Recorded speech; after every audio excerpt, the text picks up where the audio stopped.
Hi, I'm Dr. Ashish Dutta. I'm a cosmetic surgeon and I work at the Aesthetic Beauty Center.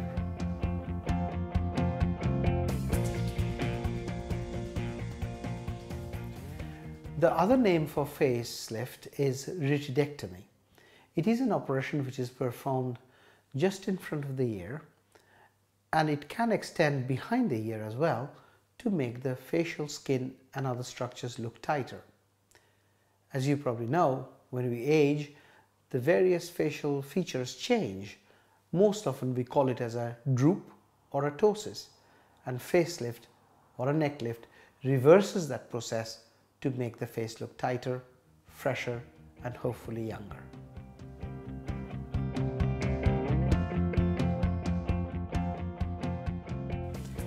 This is a very difficult question to answer.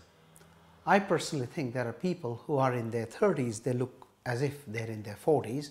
On the other hand, we know of people who have maintained themselves and their health very well.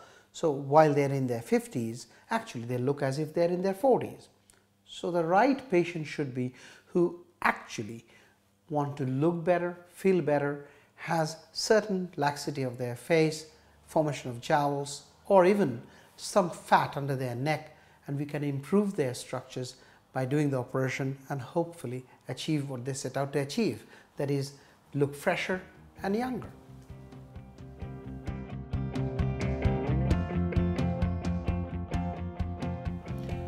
Facelift can be performed under local and sedation or even under general anesthetic. The scar varies depending on how much skin we want to remove and also depending on whether the patient wants a neck lift as well. Usually the scar starts from just behind the hairline, goes in front of the ear, and if we want to perform the neck lift at the same time, the scar then extends behind the ear up to the hairline. Again, the amount of skin that needs to be removed depends on how much skin excess the patient has and of course how much underlying skin laxity or the jowling or the collection of fat the patient has. I have seen people who are very young but they are showing the signs of aging. For example, a 35-year-old may look 45. On the other hand, I have seen many 55 or 60-year-old ladies looking as if they are in their mid-40s. So it is suitable for a patient who would like to look fresher and of course showing the signs of aging.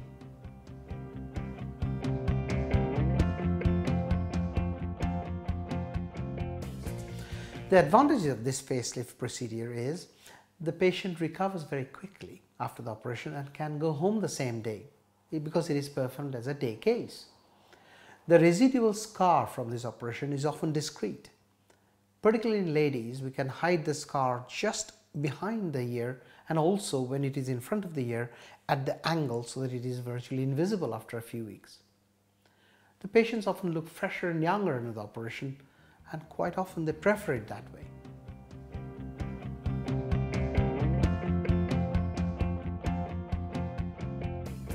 Recovery time is dependent on individual patients. Men take a bit longer to recover because their skin is thicker and also they do not have the advantage of using makeup to cover their scars. Ladies, on the other hand, can go back to their social activities within 7 to 10 days after the operation. The common side effects of a facelift are usually the swelling, the bruising, and the usual side effects of a normal operation. But my patients prefer the minimally invasive procedures from which they recover quicker and they prefer that shorter downtime so that they can go back to work and their normal social activities within a reasonable amount of time.